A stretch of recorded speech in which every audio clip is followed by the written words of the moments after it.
Boulachar. Akorili. Akori Ranandria. Koryab. Salam Tompoko. Niva Ovaontsika Androani. Aza Adino Anefa, Niman Aogen Simi abonné. Nichen Dagu News TV.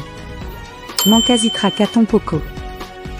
Bevatio amin'ny voay misaoana dia manandratra ny tenano mamba hanomboantsika ny vaovao dia niresaka momba ireto kandidatsika nilatsaka ho depite reto. Mahavariana sy mahavalalana tokoa ary indraindray ara mampiomeny zavatra ataon'izy ireo. Tsaroako tsara tamin'ny fifidianana filoham-pirenena rehefa nidina teny ambany tanàna koa ny kandida Rajoelina tamin'izany. Dia nihorakoraka ireo mpanohitra sy ny mpanohana azy ka niteny hoe mahatolany eo andray matao Rajoelina. Ireo fozahorana nomeny veto ireo no nandany azy. Inona tokoa lany andray matao andry Rajoelina. Dia niverina ihany ary vao me nalaza le hoe io président foza amin'ny fizahorana. Azavankely aminareo moa natao hoe fizahorana araka ho finjany zareo tsy rehefa mbo nanontany heviky ny olona maromaro zay dia zao ny fanazavantsareo ny antsoina hoe fizahorana. Dia ireo vahoaka mandinika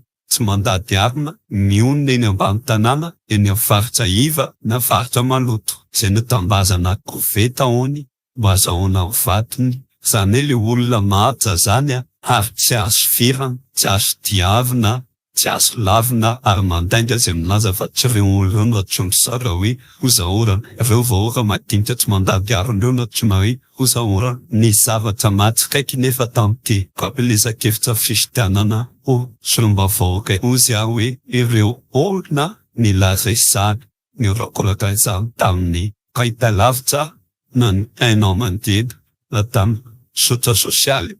Ireny indrindra no nampitsikaiky fa hitanao nakeny ambany tanàna ny fanosona tamin'ireo foza. Zany hoe nangataka ny vaton'ireo fozahorana ihany koa ireo kandida ny mpanohitra tamin'izay. Rehefa mijery ny sary koa manko ianao ary ireo video dia fahalalana ary manontany tena hoe iza marina zany no tena mila reto fozahorana reto. Ny alatsiny amin'ilay teny hoe fozahorana fa ilay vahoaka eny ambany tanàna no tiako tenenina sy ambara elo. Iza marina no tena mila azy. Ilaina foana neny ambany tanàna sy le antsoina hoe foza tena mahavalalana tokoa katsikatso politika. Rehefa jerena tokoa ameny tena masoto milahatra sy mitondra ny banderolina ny sareo mpilatsaka na atoka izy io na mpanohana na tsy mpanohana. Fa dia ireny no hitanao mameno ireny filaharam-be ireny. Aitio raha diso fa ny zavatra hitanay mandinika avy aty ivelany dia izay samy mampiasa ny fozonareo. Le fozam-baraka eo dia le olona eny ambany tanàna sy antsonareo amin'ny fomba mampalahelo hoe foza. Vahoaka mandinika ireny ary vahoaka malagasy. Ary fantatsareo fa ilainareo ihany ka rehefa mila mivaton'izy ireny nareo na atoko avaisinareo na atoko avaiza. Aza Adino ni Manaraka Teesita Paka ni Shen Nsika Dagu News TV.